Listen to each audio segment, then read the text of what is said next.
तेषामेवानुकम्पार्थामहज्ञानजं सुन्दमहात्माशयात्म्यात्मभावस्तो ज्ञानदीपेन वासुदा। हरे कृष्ण कृष्ण कृष्ण हरे हरे, हरे राम राम राम हरे हरे। हरे कृष्णा।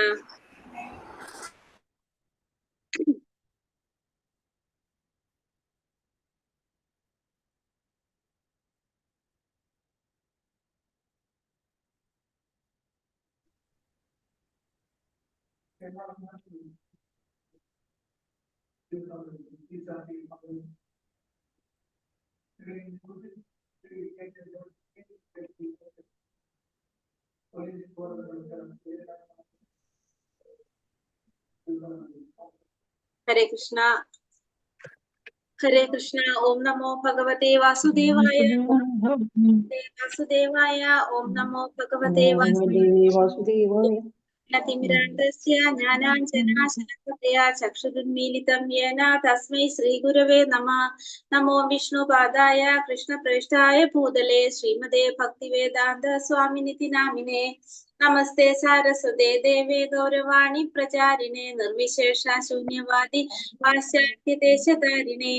जय श्री कृष्ण चैतन्य प्रभु नित्यानंद श्री अद्वैत गदाधर श्रीवासादि गौर भक्त वृंद। हरे कृष्ण कृष्ण कृष्ण हरे राम राम हरे हरे। हरे कृष्ण। ശ്രീ ശ്രീ രാധാ ഗോവിന്ദ് ടെമ്പിൾ ഇസ്കോൺ ബാംഗ്ലൂരിന്റെ ഭഗവത്ഗീത ക്ലാസ്സിലേക്ക് എല്ലാവർക്കും സ്വാഗതം. ഹരേ കൃഷ്ണ. എല്ലാവർക്കും പ്രണാമം. ഹരേ കൃഷ്ണ. ഇന്ന് 2 ക്ലാസ് കമ്പൈൻ. ഹരേ കൃഷ്ണ. ഹരേ കൃഷ്ണ. പ്രണാമം. ഹരേ കൃഷ്ണ മാതാജി. ഹരേ കൃഷ്ണ. ഹരേ കൃഷ്ണ മാതാജി. ഹരേ കൃഷ്ണ. ഹരേ കൃഷ്ണ. എല്ലാവർക്കും പ്രണാമം. അപ്പൊ നമ്മളിന്ന് 2 ക്ലാസ് കമ്പൈൻ ചെയ്തിട്ടാണ് ക്ലാസ്. പക്ഷെ ആരും വന്നിട്ടില്ലേ? ഹരേ കൃഷ്ണ മാതാജി. ഹരേ കൃഷ്ണ മാതാജി. ഹരേ കൃഷ്ണ. പ്രണാമം മാതാജി. ഹരേ കൃഷ്ണ. സതീദേവി മാതാജി. 8:30 തോന്നുന്നു മാതാജി കൂടുതലുള്ളത്. ഹരേ കൃഷ്ണ മാതാജി ഉണ്ട്. ഹരേ കൃഷ്ണ മാതാജി.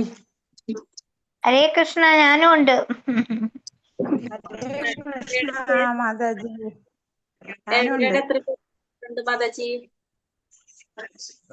കേട്ടില്ല മാതാജി. 7:30 ബാച്ചിൽ എത്ര പേരുണ്ടാവാറുണ്ട് ക്ലാസ്സില്? ഞാനുണ്ട്. 20-25 പേര്. 25 പേരിൽ 22-23 പേരൊക്കെ ഉണ്ടാവും. ഉണ്ടാവാറുണ്ട് അല്ലെ? സ്ട്രെങ്ത് കുറവാണല്ലോ. ഞാൻ ഇന്ന് കേറിയില്ല മാതാജി 7:30 ക്ലാസ്സിന്. ഹരേ കൃഷ്ണ. നമുക്ക് നോക്കാം, കുറച്ച് കഴിയുമ്പോൾ നോക്കാം എങ്ങനെയാന്നുള്ളത്. അല്ലെങ്കിൽ നമുക്ക് പിന്നെ പണ്ടത്തെ പോലെ തന്നെ ചെയ്യാം. ഹരേ കൃഷ്ണ. പിന്നെ അധ്യായം 16 ദേവാസുര ഭാവങ്ങൾ അല്ലെ? ആ 16ാമത്തെ അധ്യായം ദേവ അസുര ഭാവങ്ങൾ എന്നാണ് അതിന്റെ അർത്ഥാക്കുന്നത്. ദേവാസുര ഭാവങ്ങൾ എന്ന് പറഞ്ഞാല് വീഡിയോ ഓണാക്കാൻ സാധിക്കുന്നവരൊക്കെ വീഡിയോ ഓണാക്കി വെച്ചോളൂ. നെറ്റ് പ്രോബ്ലം ഉണ്ട്, ബുദ്ധിമുട്ടുണ്ട്, അങ്ങനെയുള്ളവർക്ക് ഓഫ് ചെയ്യാം. അതല്ലെങ്കിൽ എന്തെങ്കിലും കാര്യമായിട്ടുള്ള പണിയിലാണ് അങ്ങനെയൊക്കെ ആണെങ്കിൽ ഓഫ് ചെയ്യാം. അല്ലാത്തവരൊക്കെ ഓണാക്കി വെച്ചോളൂ കേട്ടോ. മാതാജി ഞാൻ കുറച്ച് ഒരു 5 മിനിറ്റ് കഴിഞ്ഞ് ഓണാക്കിക്കൊള്ളാവേ. പറഞ്ഞല്ലോ, അത് കുഴപ്പമില്ല മാതാജി. അങ്ങനെയുള്ളവരല്ലാത്തവരൊക്കെ ഓണാക്കി വെച്ചോളൂ. ഹരേ കൃഷ്ണ. അല്ലെങ്കിൽ അപ്പൊ മൊബൈലില് ചാർജ് കുറവാണ് മാതാജി കേട്ടോ. ശരി, അങ്ങനെ പ്രോബ്ലം ഉള്ളവര് ഓഫ് ചെയ്തോളൂ. അത് പറയണമെന്നില്ല, കാരണം പ്രോബ്ലം ഉള്ളത് കൊണ്ടല്ല നമ്മൾ ഓഫ് ചെയ്യുന്നത്. അല്ലാത്തവരും ഓണാക്കി വെക്കുക.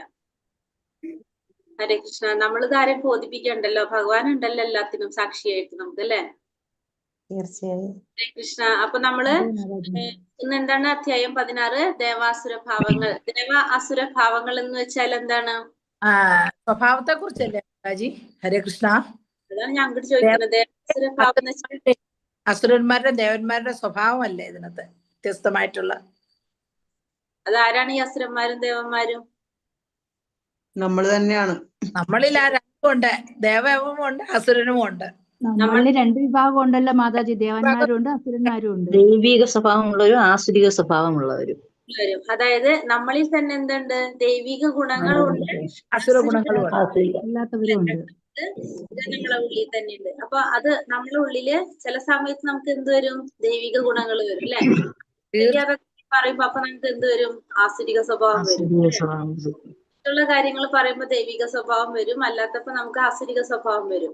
അപ്പൊ ഈ രണ്ട് സ്വഭാവങ്ങളെ കുറിച്ച്, ആസുരികമായിട്ടും ദൈവികമായിട്ടുള്ള രണ്ട് സ്വഭാവങ്ങളെ കുറിച്ചാണ്, രണ്ട് ഭാവങ്ങളെ കുറിച്ചാണ് ഈ അധ്യായത്തില് നമ്മൾ 16ാമത്തെ അധ്യായത്തില് നമ്മൾ കാണാനായിട്ട് പോകുന്നത്. എന്താണ്? ദേവ അസുര ഭാവങ്ങള്, ദേവാസുര ഭാവങ്ങളാണ് ഈ അധ്യായത്തിന്റെ. ക്വസ്റ്റ്യൻ ആൻസർ കണ്ടല്ലോ എല്ലാവരും? ക്വസ്റ്റ്യൻ കണ്ടില്ല?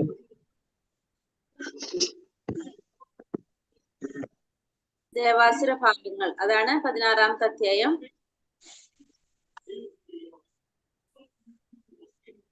ഹരേ കൃഷ്ണ. സ്പീഡ് കൂടുണ്ടെങ്കിൽ പറഞ്ഞോളൂ കേട്ടോ.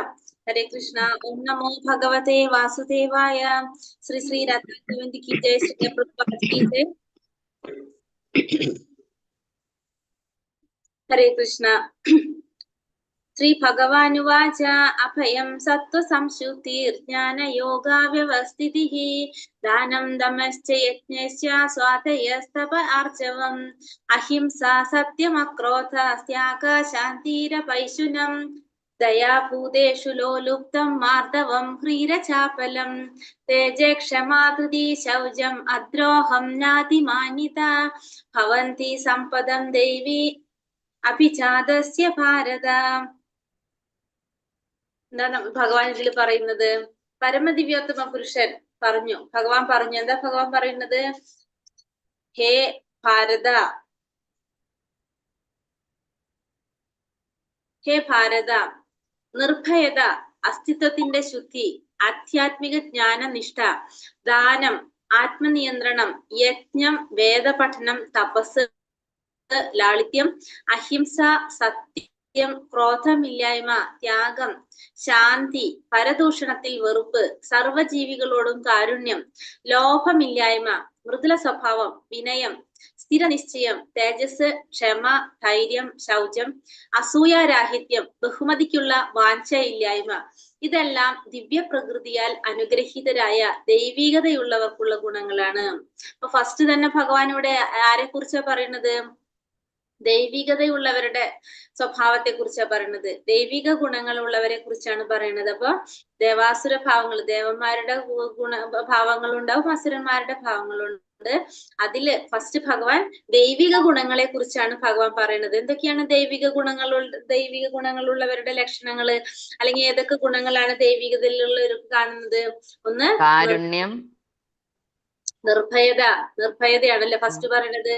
നിർഭയത, അവർക്ക് എന്തുണ്ടാവില്ല? ഭയം ഉണ്ടാവില്ല. പിന്നെ അസ്തിത്വത്തിന്റെ ശുദ്ധി, പിന്നെ ആധ്യാത്മിക ജ്ഞാനനിഷ്ഠ, ദാനം, ആത്മനിയന്ത്രണം, വേദപഠനം, തപസ്, ലാളിത്യം, അഹിംസ, പിന്നെ സത്യം, ക്രോധമില്ലായ്മ, ശാന്തി, പരദൂഷണത്തിൽ വെറുപ്പ്, സർവജീവികളോടും കാരുണ്യം, ലോഭമില്ലായ്മ, മൃദുല സ്വഭാവം, വിനയം, സ്ഥിരനിശ്ചയം, തേജസ്, ക്ഷമ, ധൈര്യം, ശൗചം, അസൂയാരാഹിത്യം, ബഹുമതിക്കുള്ള വാഞ്ചയില്ലായ്മ, ഇതെല്ലാം ദിവ്യ പ്രകൃതിയാൽ അനുഗ്രഹീതരായ ദൈവികതയുള്ളവർക്കുള്ള ഗുണങ്ങളാണ്. അപ്പൊ ദൈവികതയുള്ളവരുടെ ഗുണങ്ങളാണ് നമ്മൾ ഈ കണ്ടത് മുഴുവനും.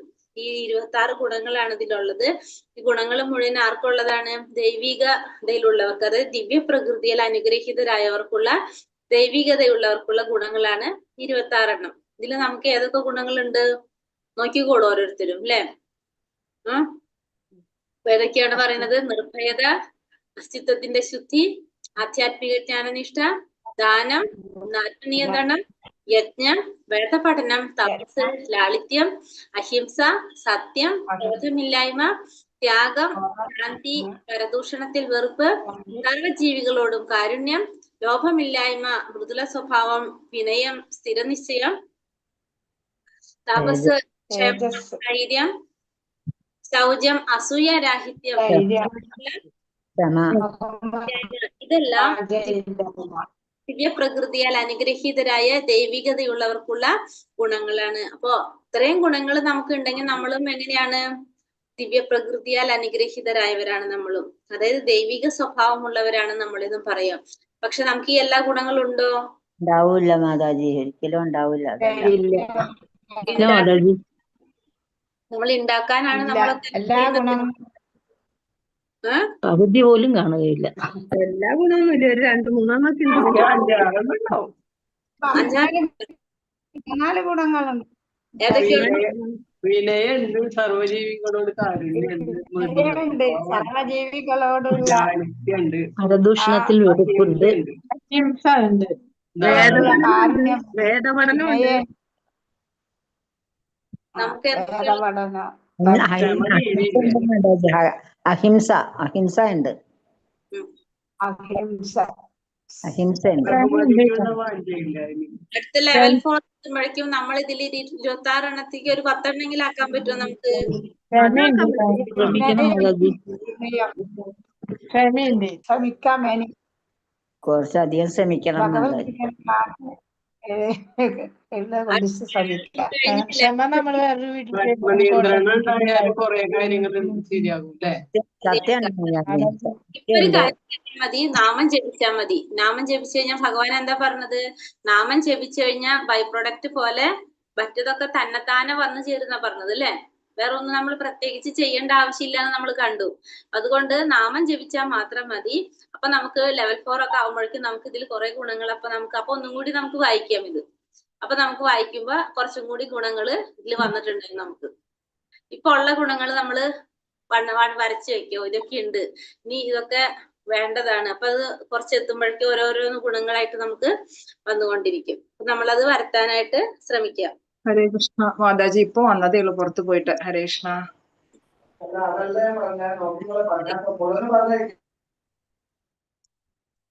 ഹരേ കൃഷ്ണ. അപ്പൊ നമ്മൾ എന്താ പറഞ്ഞപ്പോ ദൈവികതകൾക്കുള്ള ഗുണങ്ങൾ കണ്ടു നമ്മള്. ദമ്പോ ദർപ്പാഭിമാനശ്ച ക്രോധ പാരുഷ്യമേവ ച അജ്ഞാനം ചാഭിജാതസ്യ പാർത്ഥ സമ്പാദമാശ്വരീം. ഹേ പാർത്ഥ, ഗർവം, അഹങ്കാരം, അഭിമാനം, ക്രോധം, പാരുഷ്യം, അജ്ഞാനം എന്നിവ അസുര ഗുണങ്ങളാണ്. ഇനി എന്തൊക്കെയാ പറഞ്ഞത്? ആസുരിക ഗുണങ്ങളെ കുറിച്ചാ പറഞ്ഞത്. ഏതൊക്കെയാണ്? ഗർവ്, അഹങ്കാരം, അഭിമാനം, ക്രോധം, പാരുഷ്യം, അജ്ഞാനം. ഇത് ഏതാണ്? ആസുരിക സ്വഭാവത്തിലുള്ളവരുടെ ഗുണങ്ങളാണിത്. ഗർവം, അഹങ്കാരം, അഭിമാനം, ക്രോധം, പാരുഷ്യം, അജ്ഞാനം. 6 കാര്യങ്ങളെ വേണ്ടു എന്തിന്? ആസുരിക സ്വഭാവത്തിന്, ആസുരിക ഗുണത്തിന്. പക്ഷെ ദൈവികതയിലുള്ളതിന്റെ 26 എണ്ണം വേണം. അപ്പൊ ഇതെണ്ണം ഉണ്ടാക്കാനാണ് എളുപ്പം നമുക്ക് അല്ലെ? ഇതിൽ എത്ര എണ്ണം ഉണ്ട് എല്ലാവർക്കും? ഹരേ കൃഷ്ണ. ഹരേ കൃഷ്ണ. ഏകദേശം എല്ലാം ഇതില് പറഞ്ഞത് എല്ലാം ഉണ്ടാവും. ജ്ഞാനമുണ്ട് മാതാജി, ജ്ഞാനം 3 എണ്ണം എല്ലാം ഉണ്ട് മാതാജി. എല്ലാതും ഉണ്ട് അല്ലെ? ഇതിന് കൂട്ടാൻ കുറയ്ക്കും. അതിന് കുറവും കൂടുതലൊക്കെ അളവ് കുറവ് കൂടുതലൊക്കെ നിൽക്കണം അല്ലെ? അപ്പൊ ഇത് നമുക്ക് ഇല്ലാണ്ടാക്കണം അല്ലെ? അപ്പൊ നമുക്ക് 2 ടാർഗറ്റാണ്. ഒന്ന് 26 എണ്ണത്തില് എണ്ണം കൂട്ടിക്കൊണ്ട് വരണം. ഇത് നമുക്ക് കുറച്ചുകൊണ്ട് വരണം അല്ലെ? പിന്നെ വരുന്നത് നമ്മൾ പറഞ്ഞ ഗർവം, അഹങ്കാരം, അഭിമാനം, പാരുഷ്യം. അഭിമാനം എന്ന് പറയുന്നത് വേണ്ടാത്ത സ്വഭാവമാണോ മാതാജി? ഇത് അഭിമാനം വേണ്ടാത്ത സ്വഭാവമാണോ? അല്ല, അഭിമാനം ഭാവല്ലേ? നമുക്ക് ഞാൻ എന്നുള്ളൊരു ഭാവം, അതായത് എല്ലാവരും എന്നെ അഭിമാനിക്കണം, ഞാന് ഒരു ഇല്ലേ, അതാണ് അഭിമാനം എന്ന് പറയുന്നത്.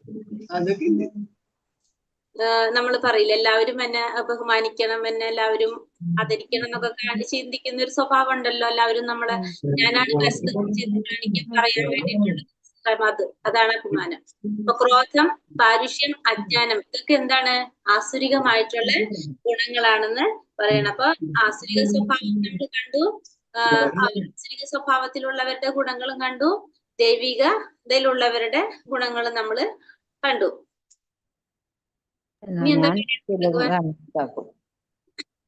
ദൈവീ സ്ഥാനമാനങ്ങളെ കുറിച്ചുള്ള അഭിമാനം. അതെ. ഇനി ദൈവീ സമ്പദ് വിമോക്ഷായ നിബന്ധായ സുരീമത മാശുച സമ്പദം ദേവി അഭിജാതസ്യ പാണ്ഡവ. അഭൗതിക ഗുണങ്ങൾ മുക്തി സാധകങ്ങളും ആസുര ഗുണങ്ങൾ ബന്ധന കാരണങ്ങളുമാണ്. പാണ്ഡുനന്ദന, ദൈവിക ഗുണങ്ങളോടെ പിറന്നവനായതുകൊണ്ട് നീ ദുഃഖിക്കേണ്ട. അപ്പൊ അഭൗതികമായിട്ടുള്ള ഗുണങ്ങള് നമുക്ക് എന്തിന് കാരണമാകുന്നതാണ്? മുക്തി സാധകമാണ്. അഭൗതികമായ ഗുണങ്ങൾ എന്ന് വെച്ചാല് ഭൗതികതയ്ക്ക് അപ്പുറത്തായിട്ടുള്ള അതീതമായിട്ടുള്ള ഗുണങ്ങൾ നമുക്ക് മുക്തിക്ക് കാരണമാകും. ആസുരിക ഗുണങ്ങള് നമുക്ക് എന്തിന് കാരണമാകും? ബന്ധനത്തിന് കാരണമാകും. അപ്പൊ അർജുനനോട് പറയാണ്, നീ ദുഃഖിക്കേണ്ട ആവശ്യമില്ല. കാരണം എന്താണ്? നീ ദൈവിക ഗുണങ്ങളോട് കൂടി പിറന്നവനായതുകൊണ്ട് നിനക്ക് ദുഃഖിക്കേണ്ട ആവശ്യമില്ല. പക്ഷെ അഭൗതികമായിട്ടുള്ള ഗുണങ്ങള് മുക്തിക്ക് കാരണമാകുന്നതും ആസുരികമായിട്ടുള്ള ഗുണങ്ങള് ബന്ധനത്തിന് കാരണമാകുന്നതാണ്. പക്ഷെ ഇതൊന്നും ആരെ ബാധിക്കുന്നില്ല? അർജുനനെ ബാധിക്കുന്നില്ല എന്ന് ഭഗവാൻ പറയാണ്. കാരണം നീ എങ്ങനെ പിറന്നവനാണ്? നീ ദൈവിക ഗുണങ്ങളോട് കൂടി പിറന്നവനായതുകൊണ്ട് നിനക്ക് ദുഃഖിക്കേണ്ട ആവശ്യമില്ല. കാരണം നീ ആരാണ്? നീ ഒരു ക്ഷത്രിയനാണ്. ക്ഷത്രിയന്റെ ധർമ്മം എന്താണ്? യുദ്ധം ചെയ്യുക എന്നുള്ളതാണ് നിന്റെ ധർമ്മം. അപ്പൊ അത് നീ ചെയ്താൽ മതി. നീ അത് ചെയ്തില്ലെങ്കിലാണ് നിനക്ക് എന്ത് വരുന്നത്? നിനക്ക് പാപമേൽക്കേണ്ടതായിട്ട് വരുന്നത്. നിനക്ക് അല്ലെങ്കിൽ പാപമേൽക്കേണ്ടതായിട്ട് വരുന്നത് എന്ന് ഭഗവാൻ പറയാണ് അർജുനനോട്. കാരണം നീ ദൈവിക ഗുണത്തോട് പിറന്നവനാണ്. നീ ക്ഷത്രിയനാണ്. നിന്റെ ധർമ്മം യുദ്ധം ചെയ്യുക എന്നുള്ളതാണ്. നീ അത് ചെയ്തില്ലെങ്കിലാണ് എന്ത് സംഭവിക്കുന്നത്? യുദ്ധം ചെയ്തില്ലെങ്കിലാണ് നിനക്ക് എന്ത് പറ്റുന്നത്? നിന്റെ ആസുരിക സ്വഭാവം വരുന്നത്. നിന്റെ സ്വഭാവം ആസുരികമായിട്ട് വരുന്നത് നീ അത് ചെയ്തില്ലെങ്കിലാണെന്ന് കൂടി അർജുനനോട് ഭഗവാനോട് ഓർമ്മപ്പെടുത്താണ്. ലോകേസ്മിൻ ദൈവ ആസുര ഏവ ച ദൈവോ വിസ്തരശ പ്രോക്ത ആസുരം പാർത്ഥ മേ ശൃണു. ഹേ പാർത്ഥ, ഈ ലോകത്തിലുള്ള എല്ലാ സൃഷ്ടികളും ആസുരം ദൈവികം എന്നീ രണ്ട് വിഭാഗങ്ങൾ ഒന്നിൽപ്പെടും. അപ്പോ ഭഗവാൻ പറഞ്ഞു കൊടുക്കാണ്, രണ്ട് തരത്തിലാണ് ഈ ലോകത്ത് സൃഷ്ടി വരുന്നത്. ഏതൊക്കെയാണ്? ഒന്ന് ആസുരികമായിട്ടുള്ളതും രണ്ടാമത്തത് ദൈവികമായിട്ടുള്ളത്. രണ്ട് തരത്തിലാണ് പറയുന്നത്. ഒന്ന് ആസുരികമായിട്ടുള്ളത്, രണ്ട് ദൈവികമായിട്ടുള്ളത്. ഞാൻ ദൈവിക ഗുണങ്ങളെ പറ്റി വിസ്തരിച്ചു പറഞ്ഞു. ഇനി ആസുരങ്ങളായവയെ പറ്റി പറയാം. അപ്പൊ ഇത്രയും നേരം ദൈവികങ്ങളായിട്ടുള്ള ഗുണങ്ങളെ കുറിച്ച് ഞാൻ പറഞ്ഞു തന്നു. ഇനി ആസുരികളായ കുറിച്ച് ഞാൻ പറഞ്ഞു തരാം. അപ്പൊ രണ്ട് തരത്തിലെ സൃഷ്ടി, ഒന്ന് ആസുരികമായിട്ടുള്ളതും പിന്നെ ദൈവികമായിട്ടുള്ളതും. അതായത് പ്രജാപതിയുടെ സന്താനങ്ങളാണ് ആര്? പറഞ്ഞ ഈ ദേവന്മാരും അസുരന്മാരും. അതായത് അവരുടെ അമ്മമാരാരാണ്? തിഥിയും അതിഥിയും. തിഥിയുടെ മക്കൾ അസുരന്മാരെന്നും അതിഥിയുടെ മക്കളാണ് ആരെന്നറിയപ്പെടുന്നത്? ദേവന്മാര് അറിയപ്പെടുന്നത്. ഇപ്പോ നമ്മളെ വേദവിധി പ്രകാരം, ശാസ്ത്രപ്രകാരം അതനുസരിച്ച് പാലിച്ച് ജീവിച്ചു പോരുന്നവരാണ് ആര്? ദൈവിക ഗുണത്തിലുള്ളവര്. ആസുരിക സ്വഭാവത്തിലുള്ളവരോ ശാസ്ത്രവിധികളൊന്നും അനുസരിക്കാതെ തന്നിഷ്ടത്തും കൊണ്ട് ജീവിച്ചു കഴിഞ്ഞാൽ അവരെ ആസുരിക സ്വഭാവികൾ എന്ന് പറയാം. ശാസ്ത്രവിധി അനുസരിച്ച് ജീവിച്ചു കഴിഞ്ഞാൽ അവരെ നമുക്ക് ദൈവിക ഗുണങ്ങളുള്ളവരാണെന്ന് പറയാം. രണ്ട് തരത്തില്, ഒന്ന് ശാസ്ത്രവിധി അനുസരിച്ച് ജീവിക്കുന്ന ഒരു കൂട്ടര് ശാസ്ത്രവിധി അനുസരിക്കാതെ ജീവിക്കുന്നു. അപ്പൊ ശാസ്ത്രവിധി അനുസരിക്കാതെ ജീവിക്കുന്നവർ ആസുരിക സ്വഭാവത്തിലുള്ളവരും ശാസ്ത്രവിധി പ്രകാരം ജീവിക്കുന്നവര് ദൈവിക ഗുണത്തിലുള്ളവരും.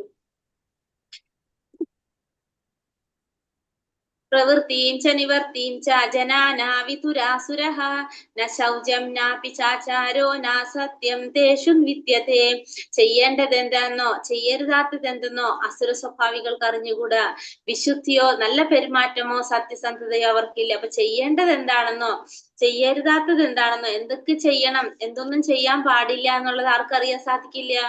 ആസുരിക അറിഞ്ഞുകൂടാ. വിശുദ്ധിയോ നല്ല പെരുമാറ്റമോ സത്യസന്ധതയോ അവർക്കില്ല. അപ്പൊ അവർക്ക് വിശുദ്ധി ഉണ്ടാകില്ല, നല്ല പെരുമാറ്റം ഉണ്ടാകില്ല, സത്യസന്ധത ഇതൊന്നും ആർക്കുണ്ടാവില്ല? ഈ ആസുരിക സ്വഭാവികൾക്ക് ഉണ്ടാകുന്നില്ല. അപ്പൊ ചെയ്യേണ്ടത് എന്താണെന്ന് അവർക്കറിയില്ല, ചെയ്യാൻ പാടില്ലാത്തത് എന്താണെന്ന് അവർക്കറിയില്ല. ഇതൊന്നും ആർക്കറിയാൻ സാധിക്കില്ല? ആസുര സ്വഭാവികൾക്ക് അറിയാൻ സാധിക്കില്ല. അപ്പൊ വിശുദ്ധി ഉണ്ടാവില്ല, നല്ല പെരുമാറ്റോ സത്യസന്ധതയോ ഇതൊന്നും ആർക്കും ഉണ്ടാവില്ല.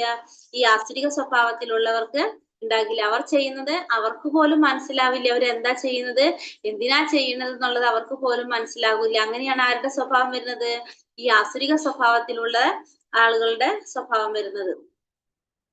അസത്യം അപ്രതിഷ്ഠം തേ ജഗദാഹൂരനീശ്വരം അപരസ്പര സംഭൂതം കിമന്യത് കാമഹൈതുകം. ഈ പ്രപഞ്ചം അസത്യവും അടിസ്ഥാനരഹിതവുമാണെന്നും അതിന് നിയന്താവായി ഒരു ഈശ്വരൻ ഇല്ലെന്നും അവർ പറയുന്നു. അപ്പൊ അവരെങ്ങനെ വിചാരിക്കുന്നത്? ഈ പ്രപഞ്ചം എന്ന് പറയുന്നത് അത് അസത്യമാണ്, ഈ ഭൗതിക പ്രപഞ്ചം എന്ന് പറയുന്നത് അസത്യമാണ്, അടിസ്ഥാനരഹിതവുമാണ്. അതെന്താണ്? ഒരു അടിസ്ഥാനവും ഇല്ലാത്തതാണ് ഈ പ്രപഞ്ചം എന്നാണ് ആര് പറയുന്നത്? ഈ ആസ്തിക സ്വഭാവികൾ പറയുന്നത്. പ്രപഞ്ചം എന്ന് പറയുന്നത് അസത്യമാണ്, അതുപോലെ തന്നെ അടിസ്ഥാനരഹിതവുമാണെന്നും പിന്നെ അതിന് നിയന്താവായിട്ട് ഒരു ഈശ്വരൻ എന്നില്ലെന്നും പറയുന്നത് ആരാണ്? ഈ ആസ്തിക സ്വഭാവികള്. അപ്പൊ ഈ പ്രപഞ്ചം എന്ന് പറയുന്നത് അസത്യമാണ്, അടിസ്ഥാനരഹിതമാണ്, അതിന് നിയന്താവായിട്ട് അതിനെ നിയന്ത്രിക്കാൻ ഒരു ഈശ്വരൻ ഇല്ല എന്ന് വിശ്വസിക്കുന്നവരാണ് ആര്? ഈ ആസുരിക സ്വഭാവത്തിലുള്ളവര്. പിന്നെ ലൈംഗിക അഭിലാഷം മാത്രമാണ് ഇതിന്റെ ഉൽപ്പത്തിക്ക് കാരണമെന്നും കാമമല്ലാതെ മറ്റൊന്നും കാരണമായിട്ടില്ലെന്നും അവർ പറയുന്നു. അപ്പോ ലൈംഗികമായിട്ടുള്ള അഭിലാഷം മാത്രമാണ് ഇതിന്റെ ഉൽപ്പത്തിക്ക് കാരണം, അതല്ലാതെ ഈ കാമമല്ലാതെ വേറെ ഒന്നും ഇതിന് കാരണമായിട്ടില്ല എന്നും പറയുന്നതാണ് ആര്? തരത്തിലുള്ള ആസുരിക സ്വഭാവത്തിലുള്ള. അപ്പൊ അടിസ്ഥാനരഹിതം എന്ന് പറയുന്നത് ഈ സത്യം, പ്രപഞ്ചം അസത്യമാണ്, അടിസ്ഥാനരഹിതമാണ്, അതിനെ നിയന്ത്രിക്കാനായിട്ട് ഈശ്വരനും ഇല്ല എന്നാണ് ആര് ചിന്തിക്കുന്നത്? ഈ ആസുരിക സ്വഭാവത്തിലുള്ളവര് ചിന്തിക്കുന്നത്. ഏതാം ദൃഷ്ടിമവഷ്ടഭ്യ നഷ്ടാത്മനോൽപ ബുദ്ധയ പ്രഭാവന്ത്യുഗ്ര കർമാണ ക്ഷയായ ജഗദോഹിതഃ. ഈ നിഗമനങ്ങളെ പിന്തുടർന്ന് സ്വയം നഷ്ടപ്പെട്ടവരും അസുരന്മാരുമായ ഈ അല്പബുദ്ധികൾ ലോകനാശകരങ്ങളായ കൊടുങ്ക്രിയകളിൽ ഏർപ്പെടുന്നു. അപ്പൊ ഇതെന്താ പറഞ്ഞത്? കഴിഞ്ഞ ശ്ലോകത്തിൽ പറഞ്ഞു, എന്താണ് പറഞ്ഞത്? ഒരു ഈശ്വരൻ ഇല്ല എന്നല്ലേ? ഇത് പ്രപഞ്ചം എന്ന് പറയുന്നത് അസത്യമാണ്, അടിസ്ഥാനരഹിതമാണ്, അവിടെ അതിനൊരു ഈശ്വരൻ ഇല്ല എന്ന് ചിന്തിക്കുന്നവരാണ് ആര്? ഈ ആസുരിക സ്വഭാവികള്. അവര് അത്തരത്തിലുള്ള അവരുടെ നിഗമനങ്ങളുടെ അടിസ്ഥാനത്തില് അവരെന്താ ചെയ്യുന്നത്? സ്വയം നഷ്ടപ്പെട്ടവരും അസുരന്മാരുമായി ഈ അല്പബുദ്ധികൾ ലോകനാശകരങ്ങളായ കൊടുങ്ക്രിയകളിൽ ഏർപ്പെടുന്നു. അങ്ങനെ സ്വയം നഷ്ടപ്പെട്ട് അസുരങ്ങളായിട്ടുള്ള ഈ അല്പബുദ്ധികൾ എന്ത് ചെയ്യും? നാശകരങ്ങളായിട്ടുള്ള ലോകത്തെ തന്നെ നശിപ്പിക്കുന്ന തരത്തിലുള്ള കൊടും ക്രിയകളിൽ ഏർപ്പെട്ടുകൊണ്ടിരിക്കുകയാണ് ചെയ്യുന്നത്. ഇത്തരത്തിലുള്ള നിഗമനങ്ങളെ പിന്തുടർന്നുകൊണ്ട് അവര് അല്പബുദ്ധികളായിട്ടുള്ള ഈ അസുരന്മാര് ലോകത്തെ തന്നെ നശിപ്പിക്കുന്ന തരത്തിലുള്ള ക്രിയകളിൽ ഏർപ്പെട്ടുകൊണ്ടിരിക്കുകയാണ് ചെയ്യുന്നത്. കാമമാശ്രിത്യ ദുഷ്പൂരം ദമ്പമാനാമതാന്വിതാഃ മോഹാഗൃഹീത്വ സത്രാഹാൻ പ്രവർത്തന്തെ ശുചീവ്രതഃ. അടക്കാനാവാത്ത കാമം പൂണ്ടും ദമ്പം, ദുരഭിമാനം എന്നിവയിൽ മുഴുകി വ്യാമോഹിതരായ അസുര സ്വഭാവികൾ ക്ഷണികമായതിൽ ആകൃഷ്ടരായി എന്നും വൃത്തിഹീനമായ കർമ്മങ്ങൾ ചെയ്തു വരുന്നു. അപ്പൊ അടക്കാനാവാത്ത കാമം പൂണ്ട് ദമ്പം, ദുരഭിമാനം എന്നിവയിൽ മുഴുകി വ്യാമോഹിതരായ അസുര സ്വഭാവികൾ ക്ഷണികമായതിൽ ആകൃഷ്ടരായി എന്നും വൃത്തിഹീനമായ കർമ്മങ്ങൾ ചെയ്തു വരുന്നു. അപ്പൊ അവർക്ക് അടക്കാനാവാത്ത ഒരു കാമം കാരണം, കാമം പൂണ്ടിട്ട് അടക്കാനാവാത്ത ആഗ്രഹം കൊണ്ട്, പിന്നെ ദമ്പം, ദുരഭിമാനം എന്നിവയിൽ മുഴുകിക്കൊണ്ട്, ദമ്പം, ദുരാഭിമാനം എന്നിവയിൽ മുഴുകി വ്യാമോഹിതരായ അസുരിക സ്വഭാവികൾ എന്ത് ചെയ്യും? ക്ഷണികമായിട്ടുള്ള കാര്യങ്ങളില് ആസക്തരായിട്ട് ആകൃഷ്ടരായിട്ട് വൃത്തിഹീനമായിട്ടുള്ള കർമ്മങ്ങൾ ചെയ്തു വരികയാണ് ചെയ്യുന്നത്. അപ്പൊ അടക്കാനാവാത്ത കാമം, അവരുടെ ആഗ്രഹങ്ങള്, പിന്നെ അല്ലെങ്കിൽ എന്താണ് ദമ്പം, ദുരഭിമാനം, ഇതിലൊക്കെ മുഴുകിയിട്ട് അസുര സ്വഭാവികൾ എന്താണ്? വൃത്തിഹീനമായ കർമ്മങ്ങളിൽ ഏർപ്പെട്ടുകൊണ്ടിരിക്കുകയാണ് ചെയ്യുന്നത്. വൃത്തിഹീനമായിട്ടുള്ള കർമ്മങ്ങളിൽ ഏർപ്പെടുക. അപ്പൊ ആസുര സ്വഭാവികളുടെ മനോഭാവത്തെയാണ് ഇവിടെ മനസ്സിലാക്കുന്നത്. അവരെന്ത് ചെയ്യാണ് അവര് വ്യാമോഹിതരായിട്ട് അസുര സ്വഭാവികള് ക്ഷണികമായതിൽ ആകൃഷ്ടരായി വൃത്തിഹീനമായ കർമ്മങ്ങളില് ഏർപ്പെട്ടുകൊണ്ടിരിക്കുകയാണ് ചെയ്യുന്നത്. ചിന്താമാപരിമേയാം ച പ്രളയാന്താമുപാശ്രിതാഃ കാമോപഭോഗപരമാ ഏതാ വിധീതി നിശ്ചിതഃ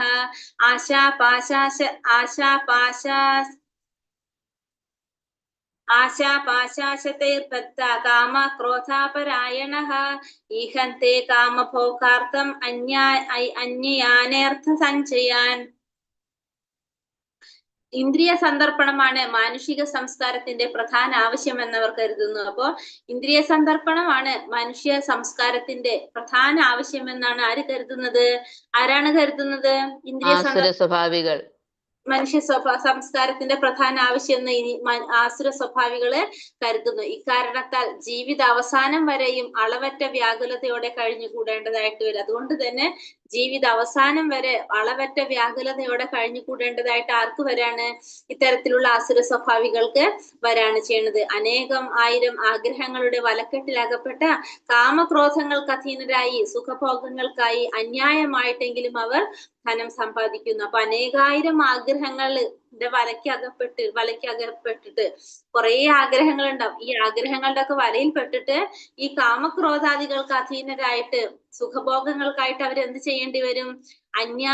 അന്യായമായിട്ടാണെങ്കിലും ധനം സമ്പാദിക്കേണ്ടി വരും. കാരണം അവരുടെ കയ്യിൽ അവരുടെ ആഗ്രഹങ്ങൾ മുഴുവനും നടത്താനുള്ള ധനം ഇല്ലെങ്കിൽ അവരെന്ത് ചെയ്യേണ്ടി വരാണ്? സുഖഭോഗങ്ങൾ നടത്താൻ വേണ്ടിയിട്ട് അവര് അന്യായമായിട്ടെങ്കിലും കുറെ ധനം സമ്പാദിക്കേണ്ടതായിട്ട് ആർക്ക് വരാണ്? ഇത്തരത്തിലുള്ള ആസുര സ്വഭാവികൾക്ക് വരാണ് ചെയ്യുന്നത്. ഇതമത്യാമയാ ലബ്ധം ഇമം പ്രാപ്സ്യേ മനോരഥം ഇതമപ്സീദിതമപി മേ ഭവിഷ്യതി പുനർധനം അസൗ മയാ ഹതാ ശത്രുർഹന്യേഷേ ചാപരാനപി ഈശ്വരാഹമഹം ഭോഗി സിദ്ധോഹം ബലവാൻ സുഖി. അസൗ മയാ ഹതാ ശത്രുർഹന്യേഷേ ചാപരാനപി ഈശ്വരോഹമഹം ഭോഗി സിദ്ധോഹം ബലവാൻ സുഖി.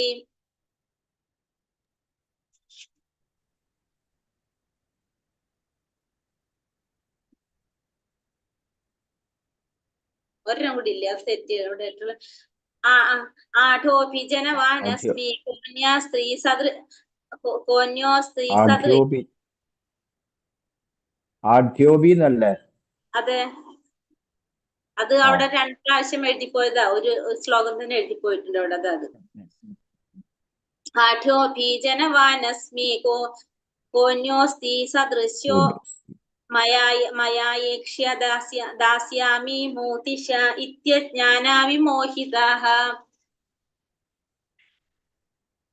ആസുര സ്വഭാവി ഇങ്ങനെ വിചാരിക്കും, ഇന്ന് എനിക്ക് ഇത്രയേറെ ധനമുണ്ട്, എന്റെ പദ്ധതികൾ അനുസരിച്ച് ഞാൻ ഇനിയും ധനം ആർജിക്കും. ഇത്രയേറെ ധനം എനിക്ക് ഇപ്പോഴും ഉണ്ട്, അത് ഭാവിയിൽ കൂടി വരികയും ചെയ്യും. അയാൾ എന്റെ ശത്രുവാണ്, ഞാൻ അയാളെ കൊന്നു. ഇനിയുള്ള ശത്രുക്കളെയും ഞാൻ കൊല്ലും. ഞാൻ എല്ലാറ്റിനും ഉടമയാണ്, ഞാൻ സുഖിയാണ്. എല്ലാം തികഞ്ഞവനും ബലവാനും സന്തുഷ്ടനും സമ്പന്നനുമാണ്. കുലീനരായ ബന്ധുക്കൾ ഉണ്ടെനിക്ക്. എന്നോളം ശക്തിമാനും സന്തോഷവാനുമായി ആരുണ്ട്? ഞാൻ യാഗങ്ങൾ അനുഷ്ഠിക്കും, ദാനം ചെയ്യും, സന്തോഷിക്കും എന്നെല്ലാം ഓർത്ത് അവർ അജ്ഞാനത്താൽ വ്യാമോഹിതരാകുന്നു. അപ്പൊ ആസുര സ്വഭാവി എന്താ വിചാരിക്കുന്നത്?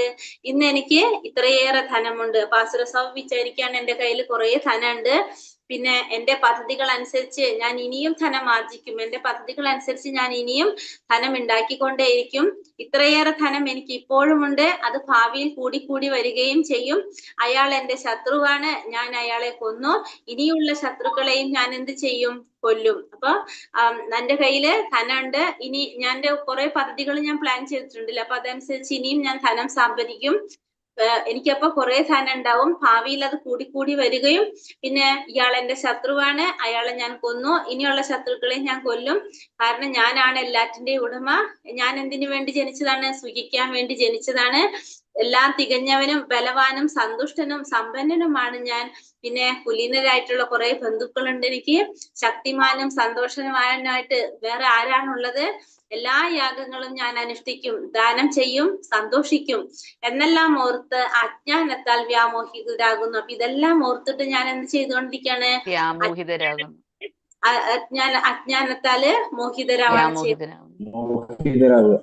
അപ്പൊ ഇതൊക്കെ കാരണം കൊണ്ട് എനിക്ക് ഞാൻ അജ്ഞാനം കാരണം കൊണ്ട് ഞാൻ ഈ കുറെ സമ്പത്തും പിന്നെ അതുപോലെ തന്നെ ഐശ്വര്യം, അപ്പൊ അതിനൊക്കെ വേണ്ടി ഞാൻ മോഹിതനായിക്കൊണ്ടിരിക്കുകയാണ്. ഞാൻ അതിലൊക്കെ ആ മോഹവലത്തില് പെടാണ് ഞാൻ ചെയ്യുന്നത്. കാരണം എന്റെ വിചാരം എന്താണ്? എന്റെ ശക്തി കൊണ്ട്, എന്റെ അധ്വാനം കൊണ്ടാണ് എനിക്ക് ഇതൊക്കെ കിട്ടിയത്, അല്ല ഭഗവാന് യാതൊരു റോളും ഇല്ല എന്നാണ് ആര് ചിന്തിക്കുന്നത്? ഈ അസുര സ്വഭാവം. കാരണം എന്റെ പ്രയത്നം കൊണ്ട്, എന്റെ ബുദ്ധിമുട്ട് കൊണ്ടാണ് എനിക്ക് ഇതെല്ലാം കിട്ടിയത്. കുറെ ധനം കിട്ടിയതും എനിക്ക് ശത്രുക്കളെ കീഴടക്കാൻ സാധിച്ചതും ഈ എല്ലാത്തിന്റെയും ഉടമയായിട്ട് ഞാൻ ഇരിക്കുന്നതും ഒക്കെ എന്താണ്? എന്റെ പദ്ധതി അനുസരിച്ച്, എന്റെ പ്ലാൻ അനുസരിച്ചാണ്. അതല്ലാതെ ഇതിനൊന്നും ആർക്കും ഒരു പങ്കുമില്ല, ഭഗവാന് യാതൊരു പങ്കുമില്ല എന്നാണ് ആര് ചിന്തിക്കുന്നത്? ഇവിടെ ചിന്തിക്കുന്നത്. അനേക ചിത്ത വിഭ്രാന്ത മോഹചാല സമാവൃതാഹ പ്രസക്ത കാമഭോഗേഷു പതന്തി നരകേഷു ച. ഇങ്ങനെ പലവിധം ആകാംക്ഷകളിൽ പെട്ട് വലഞ്ഞും വ്യാമോഹത്തിന്റെ വലയിൽ കുടുങ്ങിയും ഇന്ദ്രിയ സുഖങ്ങളിൽ അത്യാസക്തരായി അവർ നരകത്തിൽ വീഴുന്നു. ഇങ്ങനെ പല വിധത്തിലുള്ള ആകാംക്ഷകളിൽ പെട്ട് വലഞ്ഞിട്ട് വ്യാമോഹത്തിന്റെ വലയിൽ കുടുങ്ങിപ്പോകും. അങ്ങനെ എന്ത് സംഭവിക്കും? നമുക്ക് ഇന്ദ്രിയ സുഖങ്ങളിൽ അത്യാസക്തരായിട്ട് നരകത്തിൽ വന്ന് വീഴും. അപ്പൊ ഇന്ദ്രിയമായിട്ടുള്ള സുഖങ്ങളിൽ നമുക്ക് ആസക്തി ഉണ്ടായിക്കൊണ്ട് നമ്മൾ എവിടെ വീഴും? നരകത്തിൽ വന്ന് വീഴും. കാരണം എല്ലാവിധ ആകാംക്ഷകളിൽ നിന്നും പെട്ട് വലഞ്ഞ് വ്യാമോഹത്തിന്റെ വലയിൽ കുടുങ്ങി ഇന്ദ്രിയ സുഖങ്ങളിൽ നമുക്ക് എന്തുണ്ടാവാണ്? വീണ്ടും ആസക്തി ഉണ്ടാവും. നമ്മുടെ ആഗ്രഹങ്ങൾ മുഴുവൻ നിറവേറ്റാൻ വേണ്ടിയിട്ട് നമ്മളെ ഉള്ളിൽ നമുക്ക് ആസക്തി ഉണ്ടാകും. അങ്ങനെ നമ്മൾ എവിടെ വന്ന് വീഴും? വീണ്ടും നരകത്തിൽ നിപതിക്കുകയാണ് ചെയ്യുന്നത്. ആത്മസംഭാവിത സ്തബ്ധ ധനമാനാമദാന്വിതാഃ യജന്തെ നാമയശ്ചൈസ്തേ വിധിപൂർവകം. നിഷേധികളും സ്വയം സംതൃപ്തരുമായി സമ്പത്ത്, ദുരഭിമാനം ഇവയാൽ വ്യാമോഹിതരായി അഹങ്കാരത്തോടെ അവർ ചിലപ്പോൾ ദൈവിക വിധികൾ അനുസരിക്കാതെ തന്നെ പേരിന് ചില യജ്ഞങ്ങൾ അനുഷ്ഠിക്കാറുണ്ട്. അപ്പോൾ എന്താ പറഞ്ഞ? നിഷേധികള് സ്വയം സംതൃപ്തരുമായിട്ട് സമ്പത്ത്, ദുരഭിമാനം ഇവയാൽ വ്യാമോഹിതരായിട്ട്, അപ്പൊ നിഷേധികളായിട്ടുള്ളവര് പിന്നെ സ്വയം സംതൃപ്തരായുമായിട്ട് പിന്നെന്താണ്? സമ്പത്ത്, ദുരഭിമാനം ഇവയാൽ വ്യാമോഹിതരായിട്ട് അഹങ്കാരത്തോടെ ചിലപ്പോൾ എന്ത് സംഭവിക്കും? വൈദിക വിധികൾ അനുസരിക്കാതെ തന്നെ പേരിന് ചില യജ്ഞങ്ങൾ അനുഷ്ഠിക്കാറുണ്ട്. അപ്പൊ നമ്മള് യജ്ഞങ്ങൾ അനുഷ്ഠിക്കുമ്പോൾ എന്താണ്? പേരിന് വേണ്ടിയിട്ട് മാത്രം. പക്ഷെ നമ്മൾ എന്തല്ല വൈദിക വിധികളില് നിർദ്ദേശിച്ചിരിക്കുന്ന പോലെ ആയിരിക്കണം എന്നില്ല നമ്മൾ എന്ത് ചെയ്യുന്നത്? ഈ യജ്ഞങ്ങളെല്ലാം അനുഷ്ഠിക്കുന്നത്. എങ്ങനെയുള്ളവരാണ്? നിഷേധികളും സ്വയം സംതൃപ്തരായിട്ടുള്ളവര്, സമ്പത്ത്, ദുരഭിമാനം ഇവയിൽ വ്യാമോഹിതരായിട്ട് അഹങ്കാരത്തോടെ ചിലപ്പോൾ ഭഗവാന്റെ, അതായത് ഭഗവാൻ ശാസ്ത്രങ്ങളൊന്നും അനുസരിക്കാതെ തന്നെ പേരിന് ചില യജ്ഞങ്ങൾ അനുഷ്ഠിക്കുന്നവരും ഉണ്ട്. അങ്ങനെ പേരിന് യജ്ഞങ്ങൾ അനുഷ്ഠിച്ചു കഴിഞ്ഞാലും അവർക്കും എന്ത് സംഭവിക്കുകയാണ്? അവര് ശരിക്കും അവരുടെ ആഗ്രഹപ്രകാരം അവര് ശരിക്കും എന്താണ് ആഗ്രഹിക്കുന്നത്? ആസുരിക സ്വഭാവികളാണ് അല്ലെ? കാരണം അവരുടേതായ രീതിയിലാണ് ഒക്കെ ചിന്തിക്കുന്നത്. അവര് പേരിന് വേണ്ടി മാത്രം യജ്ഞങ്ങൾ അനുഷ്ഠിക്കുക ചെയ്യുന്നത്. വേറെ വല്ലാതെ നമ്മൾ ശാസ്ത്രങ്ങളിൽ പറയുന്ന പ്രകാരം ഒന്നും ആവണമെന്നില്ല. അവരുടേതായ ഇഷ്ടത്തിനാണ് അവരതെല്ലാം ചെയ്ത് പോകുന്നത്. അതെ. അപ്പൊ നമ്മള് സ്വയമായിട്ട് ഇപ്പൊ നമ്മൾ എന്താ പറഞ്ഞ, ഇപ്പൊ സ്വയമായിട്ടൊക്കെ ദേവന്മാരെയൊക്കെ സൃഷ്ടിച്ച്, അതായത് ഇപ്പൊ നമ്മള് കണ്ടിട്ടില്ലേ പല സ്ഥലങ്ങളിലും ഓരോരുത്തരെ ദൈവമാക്കിയിട്ട് കൊണ്ട് നടന്നിട്ട് അവരെയൊക്കെ പ്രാർത്ഥിക്കുന്നത്, അതേപോലെയൊക്കെ ചെയ്യുന്നത്. അങ്ങനെയൊക്കെ ചെയ്യുന്നത് ഇതിലാണ്? ഇത്തരത്തിലുള്ള ആശ്രിക സ്വഭാവത്തിൽ വരുന്നവരാണ് ഇങ്ങനെയൊക്കെ ചെയ്യുന്നുണ്ടാവുക. അപ്പൊ സ്വയം ഒരാളെ ദേവനായിട്ട് ചിന്തിച്ചുകൊണ്ട് ആ ദേവനെ ആരാധിക്കും, ആ ദേവന് വേണ്ടി പൂജകൾ ചെയ്യുക. ഇതൊക്കെ എന്താണ്? ഈ പറഞ്ഞ രീതിയിലുള്ള ആസുരിക സ്വഭാവത്തില് വരുന്നതാണ് ഇതൊക്കെ.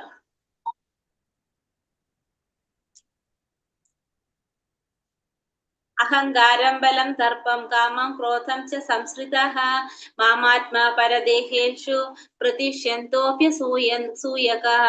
അസുരന്മാർ മിഥ്യാഹങ്കാരം, ബലം, ഗർവം, കാമം, ക്രോധം ഇവയാൽ സംഭ്രാന്തരായി തങ്ങളുടെയും അന്യ ശരീരത്തിൽ കുടികൊള്ളുന്ന പരമദിവ്യോത്തമ പുരുഷനോട് ഈർഷ്യാലുക്കളായി തീർന്ന് ശരിയായ ധർമ്മത്തെ പഴിക്കുന്നു. അപ്പൊ ഇനി ഇവരെന്താ ചെയ്യുന്നത്? ഈ ആസുരിക സ്വഭാവത്തിലുള്ളവര് മിഥ്യാഹങ്കാരം, ബലം, ഗർവം, കാമം, ക്രോധം. അപ്പൊ എന്താ പറയുന്നത്? ബലം, ഗർവം, കാമം, ക്രോധം ഇവയെ സംഭ്രാന്തരായിട്ട് തങ്ങളുടെയും പിന്നെ അന്യരുടെയും ശരീരത്തിൽ കുടികൊള്ളുന്ന പരമാത്മ പുരുഷനോട് ഈർഷ്യാലുക്കളായി തീർന്ന് ശരിയായ ധർമ്മത്തെ പഴിക്കുന്നു. അപ്പോ നമുക്കറിയാവുന്നതാണ്, ആസുരിക സ്വഭാവത്തിലായാലും ദൈവിക ഗുണത്തിലുള്ളവരും എല്ലാവരുടെ ഉള്ളിൽ ആരുണ്ട്? പരമാത്മ ഇരിക്കുന്നുണ്ട് അല്ലെ? പക്ഷെ ഇവിടെ എന്താ സംഭവിക്കുന്നത്? ആസുരികമായിട്ടുള്ള ആസുരന്മാര് മിഥ്യാഹങ്കാരം, ബലം, ഗർവം, കാമം, ക്രോധം ഇവയാൽ സംഭ്രാന്തരായി ഓരോരുത്തർക്കും എന്താണ് അവരുടെ ഇഷ്ടത്തിനുള്ള ഇവിടെ എന്തെങ്കിലും ഉണ്ടോ? ഇത് കണ്ടോ? മുറിഞ്ഞ ഹരേ കൃഷ്ണ. അസുരന്മാർ മിഥ്യഹങ്കാരം, ബലം, ഗർവം, കാമം, ക്രോധം ഇവയാൽ സംഭ്രാന്തരായി തങ്ങളുടെയോ അന്യരുടെയോ ശരീരത്തിൽ കുടികൊള്ളുന്ന പരമദിവ്യോത്തമ പുരുഷനോട് ഈർഷ്യാലുക്കളായി തീർന്ന് ശരിയായ ധർമ്മത്തെ പഴിക്കുന്നു. അപ്പൊ ഈ ആസുരിക സ്വഭാവത്തിലുള്ളവരെന്താണ് ചെയ്യുന്നത്? അവര് അവരുടെ അല്ലെങ്കിൽ മറ്റുള്ളവരുടെ ഉള്ളില് പരമാത്മാ രൂപത്തിലിരിക്കുന്ന ഭഗവാനോട് ഈർഷ്യാലുക്കളായി തീർന്നിട്ട് എന്ത് ചെയ്യാണ്? ശരിയായ ധർമ്മത്തെ പഴിക്കാണ് ചെയ്യുന്നത്. അവര് ഭഗവാനോട് ഈർഷ്യാലുക്കളായി തീർന്ന് അവരുടെ ശരീരത്തില് അല്ലെങ്കിൽ മറ്റുള്ളവരുടെ ശരീരത്തിൽ കുടികൊള്ളുന്ന ഭഗവാനോട് ഈർഷ്യാലുക്കളായി തീർന്നിട്ട് അവരെന്ത് ചെയ്യും? ധർമ്മത്തെ പഴിക്കുന്നവരുണ്ട്. അത് അങ്ങനെയുള്ളവരും ഉണ്ട്. ധർമ്മത്തെ പഴിക്കുകയാണ് ചെയ്യുന്നത്.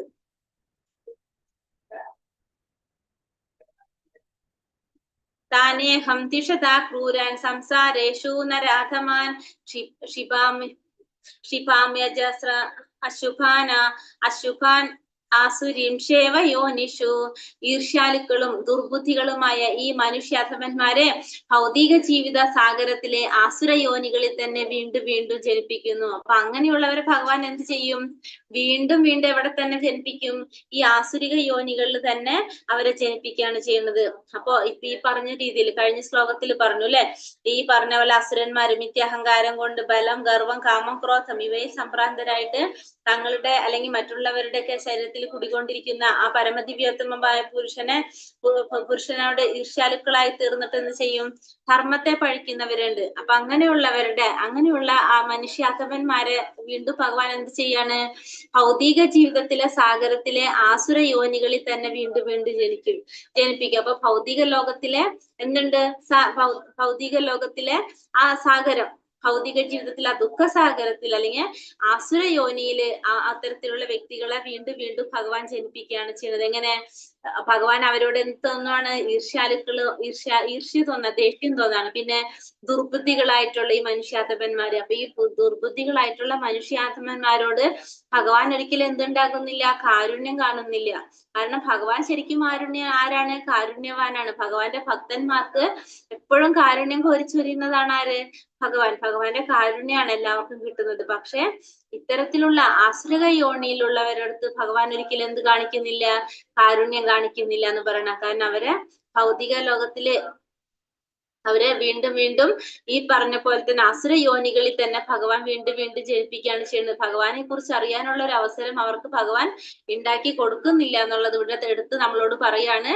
ആ മനുഷ്യാധമന്മാരെ ഭൗതിക ജീവിതത്തിലെ സാഗരത്തിലെ ആസുര യോനികളിൽ തന്നെ വീണ്ടും വീണ്ടും ഭഗവാൻ ജനിപ്പിച്ചുകൊണ്ടിരിക്കുകയാണ് ചെയ്യുന്നത്. ആസുരീം യോനി മാപന്ന മൂഢാ ജന്മനി ജന്മനി മാമ പ്രാപൈവ കൗന്ദേയ തഥോ യാന്ത്യാദമാം ഗതി. ഹേ കുന്തി പുത്ര, ആസുര ജീവികളിൽ അനേകം തവണ ജന്മമെടുത്ത ശേഷവും ഇത്തരക്കാർ ഒരിക്കലും എന്റെ അടുത്തെത്തുകയില്ല. ക്രമേണ അധികം നീചങ്ങളായ തലങ്ങളിലേക്ക് താഴ്ത്തപ്പെടുന്നു. അപ്പൊ ഇത്തരത്തില് അവരിപ്പോ ഒരു ജന്മം അവർക്ക് ആസുരിക ജന്മം കൊടുത്തു. പക്ഷെ എന്നിട്ടും അവർക്ക് നന്നാവാൻ അവസരം ഉണ്ടാവുകയാണ് ചെയ്യുന്നത് അല്ലെ. പക്ഷെ ഇവിടെ എന്താ പറയണത്? ഭഗവാൻ പറയുന്നത് അവര് അനേകം ജന്മം എടുത്ത ശേഷവും, അങ്ങനെ അനേകം തവണ അവര് ജന്മം എടുത്താലും അത്തരക്കാർക്ക് ഒരിക്കലും ഭഗവാന്റെ അടുത്ത് എത്താനായിട്ട് സാധിക്കില്ല. അപ്പൊ അവരെ നമ്മള് പറഞ്ഞു അല്ലെ, ഒരു പ്രാവശ്യം അങ്ങനെ സംഭവിച്ചു കഴിഞ്ഞാൽ അവരെന്ത് ചെയ്യും? അവർക്ക് താഴ്ന്ന് ആസുരികമായിട്ടുള്ള യോനിയിൽ അവർ വീണ്ടും ജന്മം എടുക്കേണ്ടതായിട്ട് വരുന്നു പറഞ്ഞു. പക്ഷെ പിന്നെന്താ പറയണത്? അടുത്ത ശ്ലോകത്തിൽ പറയുന്നത് അങ്ങനെ അവര് ജന്മം എടുത്തു കഴിഞ്ഞാൽ, എത്രയോ ജന്മങ്ങൾ അവരെടുത്താലും അവർക്ക് ആരെ കുറിച്ച് അവർക്ക് അറിയാൻ സാധിക്കില്ല? ഭഗവാനെ കുറിച്ച് അറിയാനായിട്ട് സാധിക്കുന്നില്ല. ഒരിക്കലും ഭഗവാന്റെ അടുത്ത് അവർ എത്തുന്നില്ല. അവര് വീണ്ടും വീണ്ടും എന്താണ് പോണത്? നീചങ്ങളായിട്ടുള്ള തലങ്ങളിലേക്ക് താഴ്ന്നു പോകാണ് ചെയ്യുന്നവര്. വീണ്ടും താഴ്ന്ന് അതായത് നീചങ്ങളായിട്ടുള്ള തലങ്ങളിലേക്ക് താഴ്ന്നു പോകാണ് ചെയ്യുന്നത് ഇവിടെ. അപ്പൊ ആസുരിക സ്വഭാവത്തിലുള്ളവര് എത്ര ജന്മം എടുത്താലും അവർക്ക് ഭഗവാനെ കുറിച്ച് അറിയാനായിട്ട് അവസരം കിട്ടുന്നില്ല.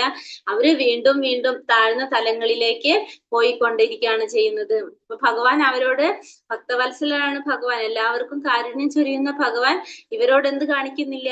കാരുണ്യം കാണിക്കുന്നില്ല എന്നുള്ളത് നമുക്ക് ഇതിന്ന് മനസ്സിലാക്കാതാണ്. ത്രിവിധം നരകസ്വേദ്യം ദ്വാരം നാശാനമാത്മനഃ കാമക്രോധസ്തഥാ ലോഭസ്മാദേത്രയം ത്യജേത്. നരകത്തിന് കവാടങ്ങൾ 3 ഉണ്ട്. അപ്പൊ 3 കവാടങ്ങളാണ് നരകത്തിനുള്ളത്. ഏതൊക്കെയാണ്? കാമം, ക്രോധം, ലോഭം. നരകത്തിന്റെ 3 കവാടങ്ങളാണ് കാമവും ക്രോധവും ലോഭം. ബുദ്ധിയുള്ള ഒരു മനുഷ്യൻ എന്ത് ചെയ്യണം? ഇതിനെ ഉപേക്ഷിക്കണം. കാരണം അവ ആത്മാവിന്റെ പതനത്തിലേക്ക് വഴിതെളിക്കുന്നതാണ്. അപ്പൊ ഭഗവാൻ പറയുന്നതാണ് നരകത്തിന്റെ കവാടങ്ങൾ 3 കാമം, ക്രോധം, ലോഭം. ബുദ്ധിയുള്ളവരെല്ലാം ഈ 3 ഉപേക്ഷിക്കാനായിട്ട് ശ്രമിക്കണം. കാരണം ആത്മാവിന്റെ അധപതനത്തിന് വഴിതെളിക്കുന്നതാണ് എന്ത്? ഇത് 3. ഏതൊക്കെയാണ് ആത്മാവിന്റെ അധപതനത്തിന് വഴിതെളിക്കുന്നത്? കാമം, ക്രോധം, ലോഭം. ഈ 3 എന്തിനു വഴിതെളിക്കുന്നതാണ്? ആത്മാവിന്റെ അധപതനത്തിന് വഴിതെളിക്കുന്നതാണ്. അതുകൊണ്ട് തന്നെ നമ്മൾ എന്ത് ചെയ്യാൻ ശ്രമിക്കണം? ഈ കാമത്തെയും ക്രോധത്തെയും ലോഭത്തെയും ഉപേക്ഷിക്കാനായിട്ട് ശ്രമിക്കണം. കാരണം ഇത് 3 നമ്മുടെ എന്തിലേക്ക് വഴിതെളിക്കുന്നത്? അധപതനത്തിന്, ആത്മാവിന്റെ അധപതനത്തിന് വഴിതെളിക്കുന്ന 3 കാര്യങ്ങളാണ് കാമം, ക്രോധം, ലോഭം. അതുകൊണ്ട് ഇതിനെ നമ്മൾ ഉപേക്ഷിക്കേണ്ടത് അത്യാവശ്യമാണ്. ഏതേർ വിമുക്ത കൗന്ദേയ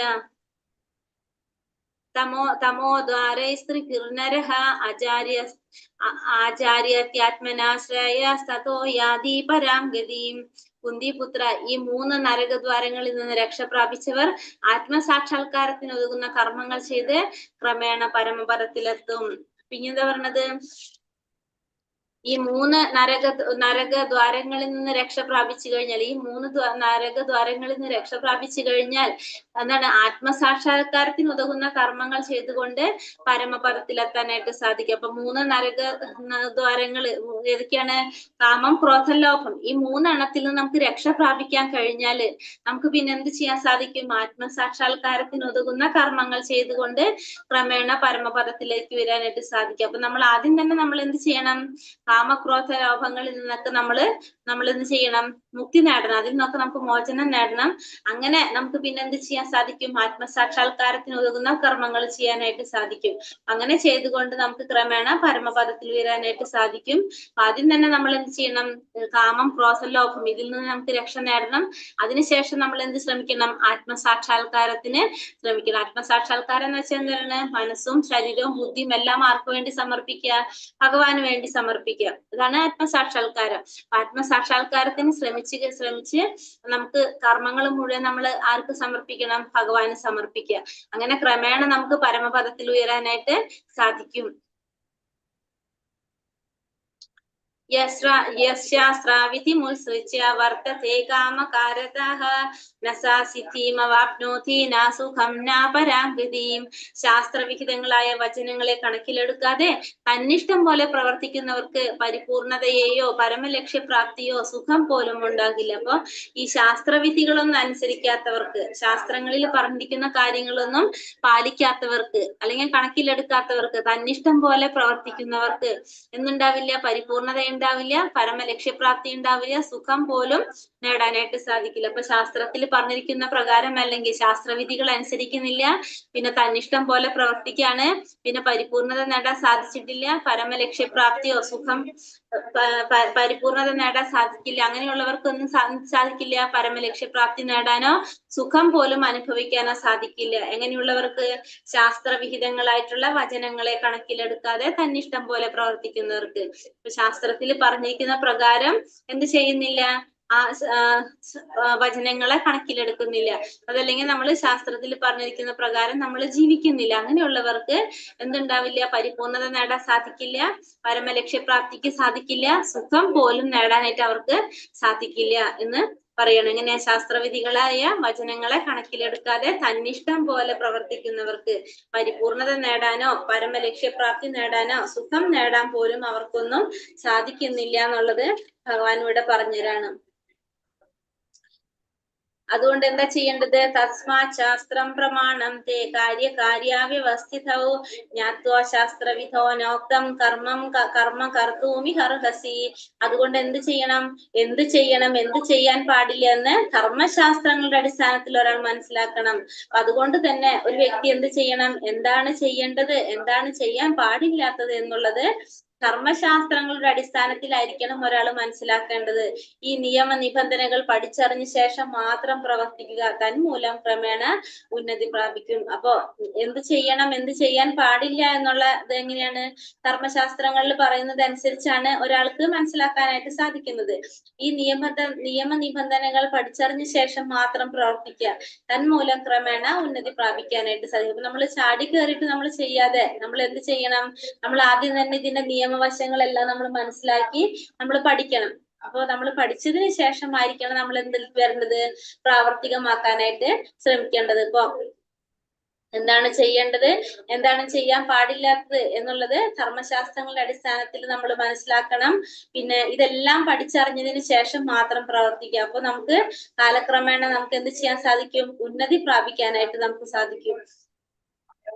കാലക്രമേണ ഉന്നതി പ്രാപിക്കാനായിട്ട് നമുക്ക് സാധിക്കും. അപ്പൊ ആദ്യം എന്ത് ചെയ്യണം, നമ്മളിപ്പോ എന്താണ് ചെയ്യേണ്ടത്, എന്താണ് ചെയ്യാൻ പാടില്ലാത്തത് എന്നുള്ളത് ശാസ്ത്രങ്ങളുടെ അടിസ്ഥാനത്തിൽ നമ്മൾ മനസ്സിലാക്കി അതിനുശേഷം നമ്മൾ പ്രവർത്തിക്കണം. അപ്പൊ നമുക്ക് ഉന്നതി പ്രാപിക്കാനായിട്ട് എളുപ്പത്തിൽ സാധിക്കുമെന്ന് ഭഗവാൻ ഇവിടെ പറയുകയാണ്. ഹരേ കൃഷ്ണ കൃഷ്ണ കൃഷ്ണ ഹരേ ഹരേ, ഹരേ രാമ രാമ രാമ ഹരേ ഹരേ. വാഞ്ചാകൽപതരൂപശ്ച കൃപാ സിന്ധോഭ്യവ ച പതിതാനാം പാവനേഭ്യോ വൈഷ്ണവേഭ്യോ നമോ നമഃ. അനന്ത കോടി വൈഷ്ണവൃന്ദി की जय, श्रील प्रभुपाद की जय, गुरुदेव की जय, നിതായ ഗുരു പ്രമാനന്ദേ. ഹരി ഹരി ബോൾ. ഹരേ കൃഷ്ണ. എല്ലാവർക്കും നന്ദി. ഹരേ കൃഷ്ണ. ഫസ്റ്റ് നമുക്ക് ക്വസ്റ്റ്യൻ ആൻസർ നോക്കിയിട്ട് സംശയം ഉണ്ടെങ്കിൽ ചോദിക്കട്ടെ. പിന്നെ ഹരേ കൃഷ്ണ. ഈ ലോകത്തിലുള്ള രണ്ട് സൃഷ്ടികൾ ഏതൊക്കെയാണ്? അസുര സൃഷ്ടികളും ദൈവിക സൃഷ്ടികളും. ഒന്ന് ആസുരികമായിട്ടുള്ള സൃഷ്ടി, രണ്ട് ദൈവികമായിട്ടുള്ള സൃഷ്ടി അല്ലെ. ഇതാണ് രണ്ട് സൃഷ്ടികൾ പറയുന്നത്. ആസുരിക സൃഷ്ടിയില് അമ്മ ആരായിരിക്കും അത്? ആരുടെ മക്കളാണ് ആസുരന്മാര്?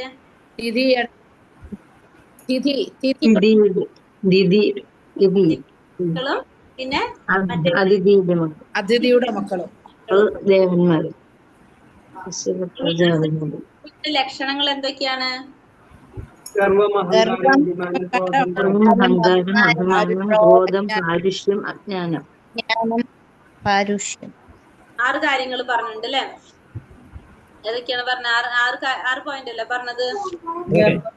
അഹങ്കാരം, അഭിമാനം, ക്രോധം, പാരുഷ്യം, അജ്ഞാനം. 6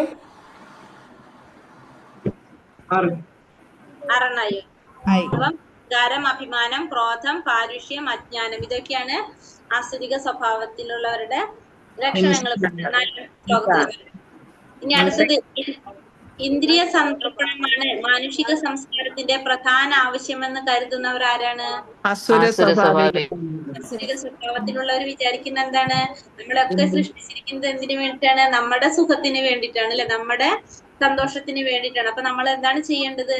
ഇന്ദ്രിയ സന്ദർപ്പണം, നമ്മുടെ ഇന്ദ്രിയങ്ങളെ സന്തോഷിപ്പിക്കാൻ വേണ്ടിയിട്ടാണ് നമ്മൾ പ്രവർത്തിക്കേണ്ടതെന്ന് ചിന്തിക്കുന്നവരാണ് ആര്? ഈ ആസുരിക സ്വഭാവത്തിലുള്ളവരെല്ലാവരും തന്നെ. മനുഷ്യ അധപന്മാരോടുള്ള ഭഗവാന്റെ കാഴ്ചപ്പാട് അവരെ ഭൗതിക ജീവിത സാഗര യോനിയിൽ തന്നെ വീണ്ടും വീണ്ടും ജനിപ്പിക്കുന്നു. അവര് വീണ്ടും വീണ്ടും അവരെ ജന്മെടുക്കേണ്ടായിട്ട് വരാണ്. ഈ ആസുരിക സ്വഭാവത്തിലുള്ളവര് അവര് വീണ്ടും വീണ്ടും ആ ഒരു താഴ്ന്ന യോനിയിൽ ജന്മം എടുക്കേണ്ടതായിട്ട് വരണം. അവർക്ക് ഒരിക്കലും ഭഗവാനെ കുറിച്ച് അറിയാനായിട്ട് സാധിക്കുന്നുണ്ടാവില്ല. അവര് വീണ്ടും വീണ്ടും എങ്ങനെയാണ് ഓരോ ജന്മം എടുക്കും തോറും അവര് താഴ്ന്ന തലങ്ങളിലേക്ക് പോയിക്കൊണ്ടിരിക്കുക ചെയ്യണത്. ആസുരിക സ്വഭാവത്തിലുള്ളവർക്ക് ഭഗവാനെ കുറിച്ച് മനസ്സിലാക്കാനായിട്ടുള്ള ഒരു അവസരം അവർക്ക് കിട്ടുന്നുണ്ടാവില്ല. അപ്പൊ എത്രയാണ് പറഞ്ഞ ഭഗവാൻ ശരിക്കും എന്താണ്? ഭക്തവത്സലനാണ്. ഭക്തന്മാരോട് ഭയങ്കര കാരുണ്യാണ് ഭഗവാന്. പക്ഷെ ആസുരിക സ്വഭാവത്തിലുള്ളവരോടൊന്നും ഭഗവാൻ എങ്ങനെയാണ്? ഒരു തരത്തിലും കാരുണ്യം കാണിക്കുന്നില്ല എന്നുള്ളത് നമുക്കിവിടെ മനസ്സിലാകാണ്. നരകത്തിന്റെ 3 കവാടങ്ങൾ ഏതൊക്കെയാണ്? കാമം, ക്രോധം, ലോഭം. കാമം, ക്രോധം, ലോഭം. ശാസ്ത്രവിഹിതങ്ങളായ വചനങ്ങളെ കണക്കിലെടുക്കാത്തവർക്ക് എന്ത് സംഭവിക്കാണ്? പരിപൂർണത നേടാൻ സാധിക്കില്ല. നേടാനാവില്ല. അവർക്ക് പരമലക്ഷ്യപ്രാപ്തി ഉണ്ടാവില്ല, സുഖം നേടാനൊന്നും സാധിക്കില്ല അല്ലെ. ശാസ്ത്രവിഹിതങ്ങളെ കണക്കിലെടുക്കാത്തവർക്ക് പരമലക്ഷ്യപ്രാപ്തിയോ സുഖമോ ഒന്നും നേടാനായിട്ട് ആർക്ക് സാധിക്കില്ല? അത്തരത്തിലുള്ളവർക്ക് ശാസ്ത്രങ്ങളിൽ പറഞ്ഞിരിക്കുന്ന കാര്യങ്ങളൊന്നും അനുസരിക്കാത്തവർക്ക്, അത് പിന്തുടരാത്തവർക്ക് പരമലക്ഷ്യം പ്രാപ്തി നേടാനോ അതുപോലെ തന്നെ ഭഗവാനെ നേടാനൊന്നും സാധിക്കില്ല. പരമലക്ഷ്യപ്രാപ്തിയും നേടാനായിട്ട് സാധിക്കില്ല. നമ്മൾ പറഞ്ഞു എല്ലാ ശാസ്ത്രങ്ങളും നമുക്ക് എന്തിനാ തന്നിരിക്കുന്നത്? പരമലക്ഷ്യം മനസ്സിലാക്കാനാണ്, ഭഗവാനെ കുറിച്ച് അറിയാൻ വേണ്ടിയിട്ടാണ്. അപ്പൊ നമുക്ക് അതൊന്നും സാധിക്കാതെ വരാണ്, ശാസ്ത്രങ്ങളൊന്നും മനസ്സിലാക്കാതെ വരുമ്പോ. എങ്ങനെയുള്ള വ്യക്തിക്ക് ഉന്നതി പ്രാപിക്കാൻ സാധിക്കും? കർമ്മശാസ്ത്രങ്ങൾ മനസ്സിലാക്കി അതനുസരിച്ച് പ്രവർത്തിക്കാൻ എന്ത് ചെയ്യണം, എന്ത് ചെയ്യാൻ പാടില്ല എന്ന് മനസ്സിലാക്കണം. ഈ നിബന്ധനകൾ പഠിച്ചതിന് ശേഷം പ്രവർത്തിക്കുക, തന്മൂലം ക്രമേണ ഉന്നതി പ്രാപിക്കും. അതായത് എന്താണ് ചെയ്യേണ്ടത്, എന്താണ് ചെയ്യാൻ പാടില്ലാത്തെന്നുള്ളത് ശാസ്ത്രങ്ങൾ അനുസരിച്ച് ഒരാൾ മനസ്സിലാക്കി അതിനനുസരിച്ച് പ്രവർത്തിച്ചു കഴിഞ്ഞാൽ, അതില് പറഞ്ഞിരിക്കുന്ന രീതിയിൽ പ്രവർത്തിച്ചു കഴിഞ്ഞാൽ നമുക്ക് എന്ത് ചെയ്യാൻ സാധിക്കും? ഉന്നതി പ്രാപിക്കാൻ.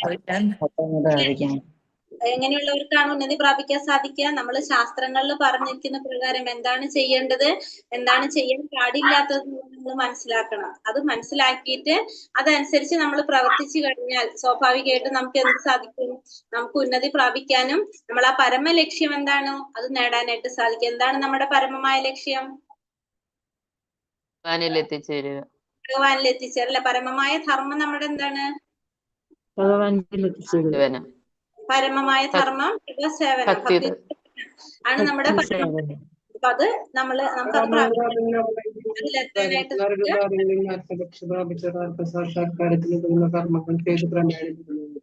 ഹരേ കൃഷ്ണ.